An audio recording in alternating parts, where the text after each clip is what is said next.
InterFaith Works, Catholic Charities, and our many community partners have worked together for decades to make Syracuse a national best practices refugee resettlement city.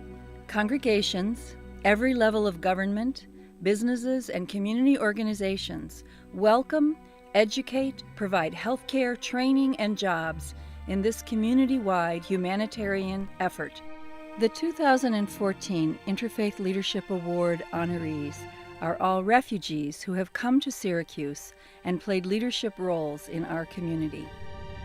Diana Alvarez, Hamad Haroun, Om Katel, Immaculée Kiongdwa and Joseph Mpinga, Muad'Din Sheikh Muhammad, Hussein Musa, Abdulbasit Salman, Mirza Teach, Ishmael Wadeso.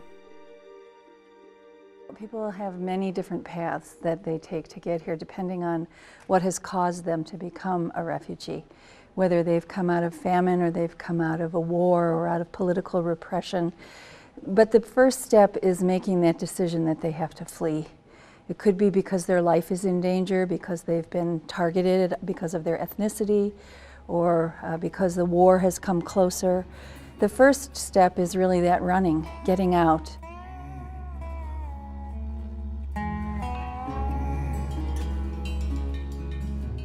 Whomever you call American, except the Native Americans, their great-great-great-grandparents came from another country.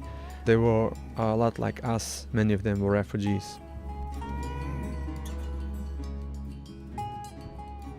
We like to talk about our history in our countries. Also, we have talked how feeling, the life change. It's different words. We try to save our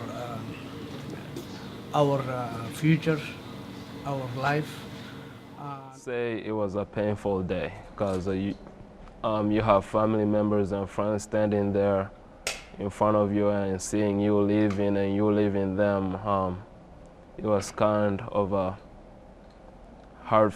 It was a painful feeling, and as a young child, you seeing that it hurts, You build your house and the bathroom outside. Yep. You dig a hole, a small house for the bathroom. Mm-hmm. Just by digging the hole, you see the mineral over there. So the Congo is a very, very rich country, and it's because of that people are fighting. And there was a rumor, and you can see all the towns, maybe 30, 40 miles away, already burning, and you hear people are being killed. Mm-hmm. Doesn't matter who they were. As long as they had a Muslim name, they were killed. Mm-hmm. So no matter if you belonged to a certain party, it wasn't about party or politics. It was just this propaganda of ethnic cleansing. The life in our country became for us impossible. A lot of my friends, my relatives, some of them, they assassinated because of the situation or because the religion conflict. Sometimes we think that our country is the worst, probably, or we live in a place really sad with a bad life, but then you hear somebody else talking their own story, and kind of you feel lucky to be there. Yeah. Doesn't matter if it was bad or sad, probably somebody have a sad. Where I was born, it was like a village. There was hardship in there, but it wasn't as bad as people right now when we talk to them on the phone. The way they explain it to us and tell us their problems is it breaks hearts, So they end up in a refugee camp, and at that point they wait. Many of the refugees that we see in Syracuse today that have come over the last period of time actually were in that refugee camp for 18 to 20 years, some of them born in that camp and came with their parents here. Actually, I am from Bhutan. My country is Bhutan. I born there and I study in my country. And due to the political situation, we have to leave our country, and we all family with my family. We live in a refugee camp, like almost 18, 19 years in a small hut.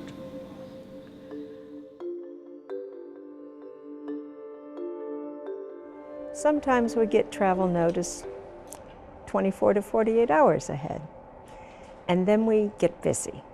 We choose an apartment for the family, we furnish it with largely donated items, we stock the refrigerator with culturally appropriate food, we arrange for a hot meal to be ready when they return from the airport, and we send someone to pick them up at the airport, and that someone must either have or be accompanied by someone who speaks their native language.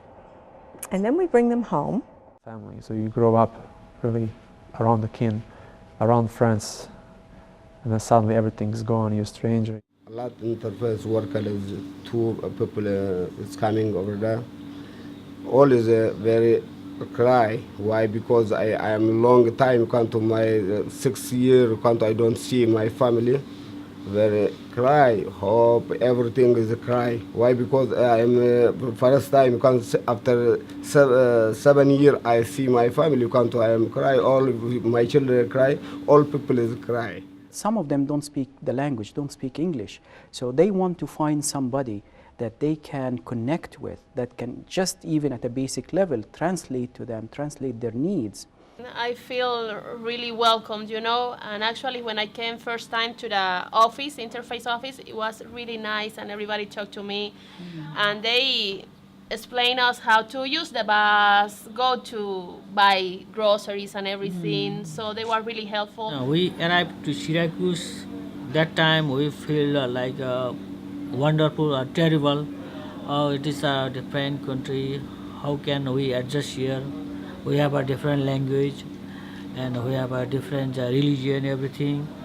Oh, it is, we think, that time I think that it will be difficult. We got knowledge from InterFaith from the beginning. And slowly, now we adjusted. Now we feel very nice in US. And the refugee program tell to me, when you turn back home, you will lose everything, and you will die.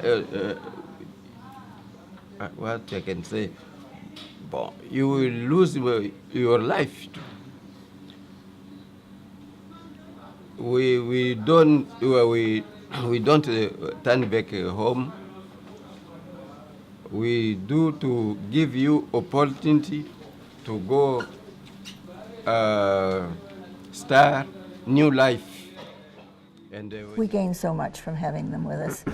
And when they celebrate something like graduations of the children or some big event, the dances come out and all of these wonderful things happen. So they have given us a new look at what can be the life after a refugee comes to our country. I can say in France, il y a une attraction. So they need me, I need them. So we are just like hug ourselves. My kids, they play with their kids. They come even to my house to sleep over. They like African food too. They say, we need to taste African food. When just they taste them, they say, oh, this is very, very good. It's a mandate of being a Christian to give help to the sojourner, the foreigner, the stranger, the person who needs help is from another country. Part of the religious duties, the essential religious duties of dealing with others is to help the newly arriving people, help the strangers, and also to deal with others the way we would like to be dealt with ourselves. So this is it is not just a luxury, it's an obligation on Muslims to help others. Every faith community has a component of it that speaks to welcoming the stranger, to bringing people, finding people who are hungry, who are without clothes, who are in danger, who are in fear, and ministering to them. Doesn't matter if we're Muslim or Jewish or Christian or Sikh or Baha'i, there is a message in our faith traditions around caring for one another in times when we are in trouble.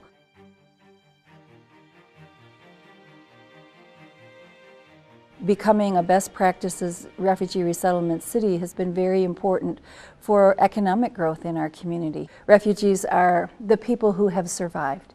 They are the people who have made it out of their countries, have made it here.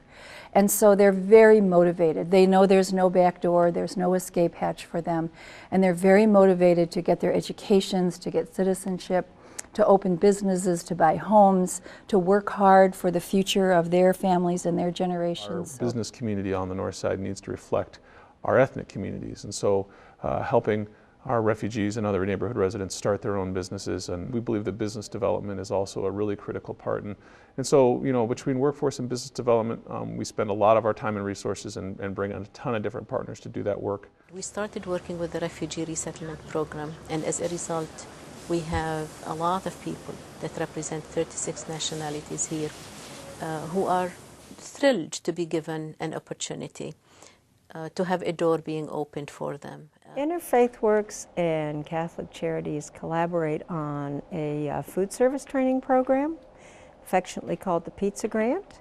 We collaborate on several employment programs funded through New York State Bureau of Refugee and Immigrant Affairs, and we collaborate on some immigration and citizenship programs. And working with groups like Syracuse Grows, the school district and others to start community gardens, for instance, and help refugees reclaim what is often an agricultural heritage, but also to transform blighted and vacant lots, produce their own vegetables.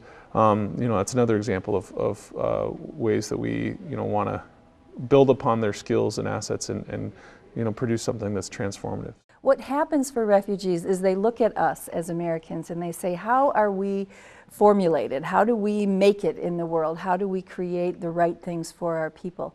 And they realize that what we do as Americans is we associate. But here in America is better because now I go to study and I will go to job and I will communicate with many people I never seen before in my life, and we have discussed what is happening before and what is happening now and what will be happening for future. We came together and we agreed. We all in one community and we listening to each other. If there is some problem, we're gonna discuss and solve it. So I am here, I am peacefully. My children, they are doing well. I am working to establish myself also to build something for now and for the future for my children. That it's a blessing for me to have my family here. I'm very blessed. One of my daughters, she finished her school at Obad and William Smith, 4 years colleges. One now he's in Buffalo State Colleges, one is in Cortland, and one was at Lemoyne College, where Joseph is working. And myself, I'm working at Krause Hospital. It's a blessed, actually, because I've gone through so much to come here, and I've been here just a year. And in a year, I have made so much that I think I owe so much already to this country. And someday I hope I can give back. As we've been moving towards creating the Center for Dialogue, which is really about building our democracy, it's so much clearer to us how the refugees help us do that. Honestly, being here to me is like waking up in my dream, you know, like it's like I'm here in a land of opportunity, you know, like I have a chance of getting things that I wish that I could there and never could, you know, like a dream that I could never reach. But here I have an opportunity and a chance that I can almost do anything I want, you know. Thank you for the United States government to bring us in this country to get the life changes from United States. maybe my definition of American dream is different than somebody else's. I'm not making millions, but really I think I have a good life, sustainable life. mahadsanidin all government in United States and mahadsanidin all New York State government, and also I say mahadsanidin all workers InterFaith. Also I say mahadsanidin Channel 9 today with us to give us this chance. I am now new American in Africa, in Congo. Now I am not a refugee now. Now I am citizen.